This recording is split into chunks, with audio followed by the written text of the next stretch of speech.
ಅಯೋಧ್ಯೆ ಸೇರಿದಂತೆ ದೇಶದಾದ್ಯಂತ ಶ್ರೀರಾಮನವಮಿ ಹಬ್ಬವನ್ನ ಸಂಭ್ರಮದಿಂದ ಆಚರಣೆ ಮಾಡಲಾಗ್ತಾ ಇದೆ. ಗಮನಿಸ್ತಾ ಇದ್ದೀವಿ, ಅಯೋಧ್ಯೆಯಲ್ಲಿ ರಾಮನ ವಿಗ್ರಹದ ಮೇಲೆ, ಹಣೆಯ ಮೇಲೆ ಸೂರ್ಯ ತಿಲಕ ಅಂದ್ರೆ ಸೂರ್ಯ ರಶ್ಮಿಯಲ್ಲಿ ಸ್ಪರ್ಶಿಸ್ತಾ ಇರೋದನ್ನ. ಅಯೋಧ್ಯೆಯ ದೃಶ್ಯಗಳಿದು. ದೇಶದ ಎಲ್ಲ ರಾಮ ದೇಗುಲಗಳಲ್ಲೂ ಕೂಡ, ರಾಮ ಮಂದಿರಗಳಲ್ಲಿ ವಿಶೇಷ ಪೂಜೆ ಮಾಡಲಾಗ್ತಾ ಇದೆ. ಅದರಲ್ಲೂ ಕೂಡ ಅಯೋಧ್ಯೆಯಲ್ಲಿ ಬಾಲರಾಮನ ವಿಗ್ರಹ, ಹಣೆಯ ಮೇಲೆ ಸೂರ್ಯ ತಿಲಕ ಇಟ್ಟಂತೆ ಸೂರ್ಯ ರಶ್ಮಿ ಸ್ಪರ್ಶಿಸ್ತಾ ಇರುವಂತಹ ದೃಶ್ಯ ನೋಡ್ತಾ ಇದ್ದೀವಿ.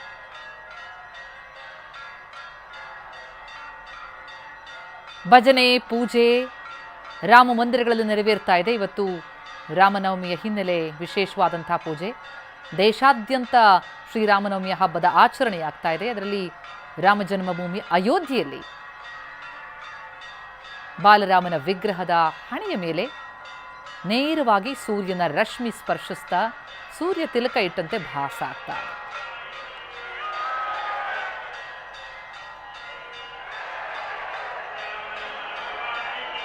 ರಾಮನಾಮ ಜಪಿಸ್ತಾ ಇದ್ದಾರೆ ಭಕ್ತರು.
ವಿಶಿಷ್ಟವಾದಂತಹ ವಾಸ್ತುಶಿಲ್ಪ ಅಯೋಧ್ಯೆಯ ರಾಮ ಮಂದಿರದಲ್ಲಿ.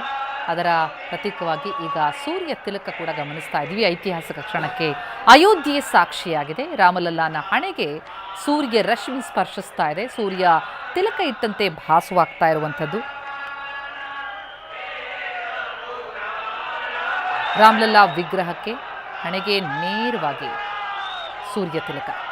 ವಿಶೇಷವಾದಂಥ ಪೂಜೆ ಪುನಸ್ಕಾರಗಳು ನೆರವೇರ್ತಾ ಇದೆ. ಅಯೋಧ್ಯೆ ರಾಮ ಮಂದಿರದಲ್ಲಿ ಹೆಚ್ಚಿನ ಸಂಖ್ಯೆಯಲ್ಲಿ ಭಕ್ತಾದಿಗಳು ಅಯೋಧ್ಯೆಯತ್ತ ಧಾವಿಸ್ತಾ ಇದ್ದಾರೆ.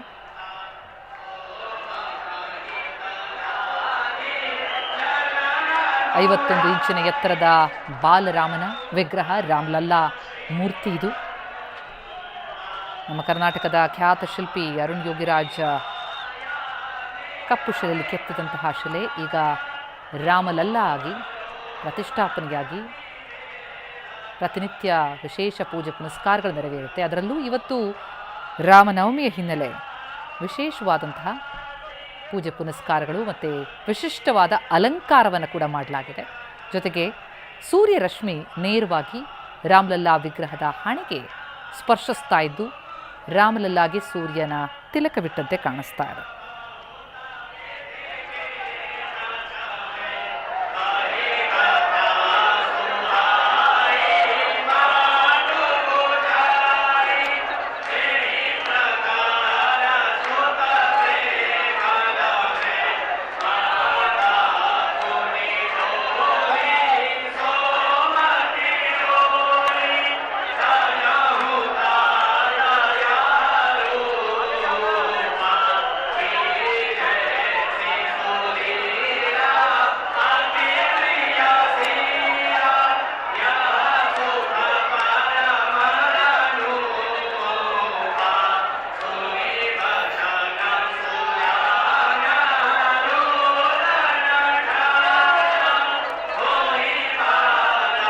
ಅಯೋಧ್ಯೆ ರಾಮ ಮಂದಿರದಲ್ಲಿ ರಾಮಲಲ್ಲಾ ವಿಗ್ರಹದ ಹಣೆಗೆ ಸೂರ್ಯ ತಿಲಕ. ಇದು ವೈಜ್ಞಾನಿಕವಾಗಿ ನಿರ್ಮಾಣವಾದಂತಹ ದೇಗುಲ. ಅದೇ ರೀತಿಯಲ್ಲಿ ಅಲ್ಲಿ ವಾಸ್ತು ವಿನ್ಯಾಸವನ್ನು ಮಾಡಲಾಗಿದೆ. ಸರಿಯಾಗಿ 12 ಗಂಟೆ ಹೊತ್ತಿಗೆ ರಾಮನವಮಿಯ ದಿನದಂದು ಸೂರ್ಯನ ಕಿರಣಗಳು ಬಾಲರಾಮನ ಹಣೆಯ ಮೇಲೆ ಬೀಳುವಂತೆ ವಿನ್ಯಾಸಗೊಳಿಸಿರುವಂತಹ ದೇಗುಲ ಇದು. ಹಾಗಾಗಿ ಇಂದು ರಾಮನವಮಿಯ ದಿನದಂದು ಸೂರ್ಯ ತಿಲಕ ರಾಮಲಲ್ಲಾ ವಿಗ್ರಹಕ್ಕೆ. ಐಐಟಿ ಭಾರತೀಯ ತಂತ್ರಜ್ಞಾನ ಸಂಸ್ಥೆ ವಿಜ್ಞಾನಿಗಳು ಮತ್ತು ಐಐಎ ಬೆಂಗಳೂರಿನ ಇಂಡಿಯನ್ ಇನ್ಸ್ಟಿಟ್ಯೂಟ್ ಆಫ್ ಆಸ್ಟ್ರೋಫಿಸಿಕ್ಸ್ನ ಸಂಸ್ಥೆ ತಜ್ಞರು ಜಂಟಿಯಾಗಿ ವಿನ್ಯಾಸ ರೂಪಿಸಿ ಈ ರೀತಿ ಆಪ್ಟೋಮೆಕ್ಯಾನಿಕಲ್ ಸಿಸ್ಟಮ್ ಮೂಲಕ ಸೂರ್ಯ ತಿಲಕ ರಾಮಲಲ್ಲಾ ವಿಗ್ರಹವನ್ನು ಸ್ಪರ್ಶಿಸುವ ಹಾಗೆ ವಿನ್ಯಾಸಿಸಲಾಗಿರೋದು. ಅಂದರೆ ಮಂದಿರದ ಶಿಖರ ಇದೆಯಲ್ಲ, ಅದರ ಮೇಲ್ಭಾಗದಲ್ಲಿ ಕನ್ನಡಿಗಳಿವೆ, ಮಿರರ್ಸ್ ಇದೆ, ಲೆನ್ಸ್ ಇದೆ. ಅದರ ಮೂಲಕ ಸೂರ್ಯನ ಬೆಳಕು ಗರ್ಭಗುಡಿಯ ಒಳಕ್ಕೆ ಪ್ರವೇಶಿಸುತ್ತೆ. ರಾಮಲಲ್ಲಾ ಹಣೆಗೆ ಸೂರ್ಯ ತಿಲಕ ಇಟ್ಟಂತೆ ಕಾಣುತ್ತೆ. ಸುಮಾರು 3 ರಿಂದ 4 ನಿಮಿಷಗಳ ಕಾಲ ಇಂಥದ್ದೊಂದು ಪ್ರಕ್ರಿಯೆ ಸಂಭವಿಸಿತು. ರಾಮಲಲ್ಲಾ ವಿಗ್ರಹದ ಹಣೆಯ ಮೇಲೆ ಸೂರ್ಯ ತಿಲಕ ಕಾಣಿಸ್ತಾ ಇರೋದನ್ನು ಗಮನಿಸ್ತಾ ಇದ್ದೀವಿ. ಅಂದರೆ ನೈಸರ್ಗಿಕವಾಗಿ ಗಾಳಿ ಬೆಳಕು ಸ್ಪಷ್ಟವಾಗಿ ಸಿಗೋ ರೀತಿಯಲ್ಲಿ ಅಲ್ಲಿ ವಾಸ್ತು ವಿನ್ಯಾಸ ಆಗಿದೆ. ಅದರ ಜೊತೆಗೆ ವಿಶೇಷವಾಗಿ ರಾಮನವಮಿಯಂದು ರಾಮಲಲ್ಲಾ ವಿಗ್ರಹದ ಹಣೆಯ ಮೇಲೆ ತಿಲಕ ಆದಂತೆ ಸೂರ್ಯ ರಶ್ಮಿ ಸ್ಪರ್ಶಿಸುವಂತೆ ವಿನ್ಯಾಸ ಮಾಡಿರೋದು.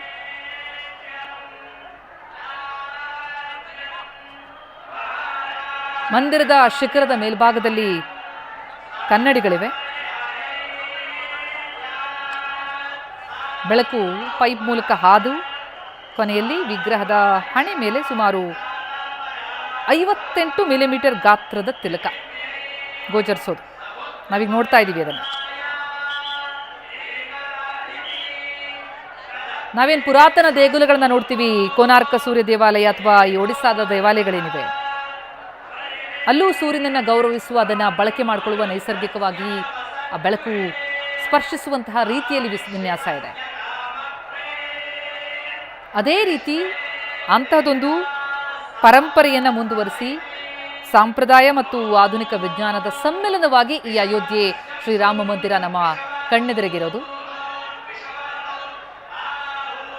ಭಕ್ತಾದಿಗಳು ರಾಮಲಲ್ಲಾ ಘೋಷಣೆಯನ್ನು ಮಾಡ್ತಾ ಇರೋದನ್ನು, ಭಕ್ತಿಯ ಪರಾಕಾಷ್ಠೆಯಲ್ಲಿ ಭಜನೆಗಳನ್ನ ಮಾಡ್ತಾ ಇರೋಂಥ ದೃಶ್ಯ ನೋಡ್ತಾ ಇದ್ವಿ. ಮತ್ತೊಂದೆಡೆ ಸೂರ್ಯ ತಿಲಕ, ಸೂರ್ಯ ರಶ್ಮಿ ರಾಮಲಲ್ಲಾ ವಿಗ್ರಹದ ಹಣೆಯ ಮೇಲೆ ನೇರವಾಗಿ ಬಂದಿರುವಂಥ ದೃಶ್ಯ ನೋಡ್ತಾ ಇದ್ವಿ.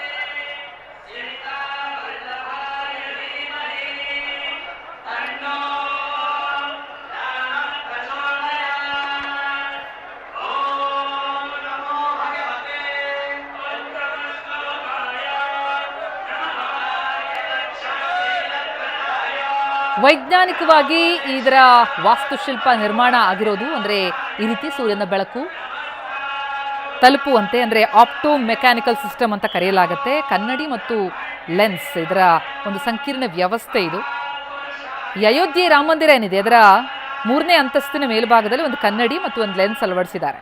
ಅದು ಸೂರ್ಯನ ಕಿರಣನ ಹಿಡಿದಿಟ್ಕೊಂಡು ಕೆಳಭಾಗದಲ್ಲಿ ಪೈಪ್ ಮೂಲಕ ಗರ್ಭಗುಡಿಯನ್ನು ಪ್ರವೇಶಿಸುತ್ತೆ. ಅದರ ಮೂಲಕವಾಗಿ ಈ ಸೂರ್ಯ ತಿಲಕ ಈಗ ರಾಮಲಲ್ಲಾ ವಿಗ್ರಹದ ಹಣೆಯ ಮೇಲೆ ತಲುಪ್ತಾ ಇರೋದು.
ಅಯೋಧ್ಯೆಯ ನೇರ ದೃಶ್ಯಗಳನ್ನ ನೋಡ್ತಾ ಇದ್ದೀವಿ. ಒಂದೆಡೆ ರಾಮನವಮಿಯ ಸಂಭ್ರಮದಲ್ಲಿ ಮಿಂದೇಳ್ತಾ ಇದ್ದಾರೆ ಭಕ್ತಾದಿಗಳು. ಜೊತೆಗೆ ಕಣ್ತುಂಬಿಕೊಂಡ್ರು ಸೂರ್ಯ ತಿಲಕ ರಾಮಲಲ್ಲಾ ವಿಗ್ರಹದ ಹಣೆಯ ಮೇಲೆ ರಾರಾಜಿಸ್ತಾ ಇರೋದನ್ನ.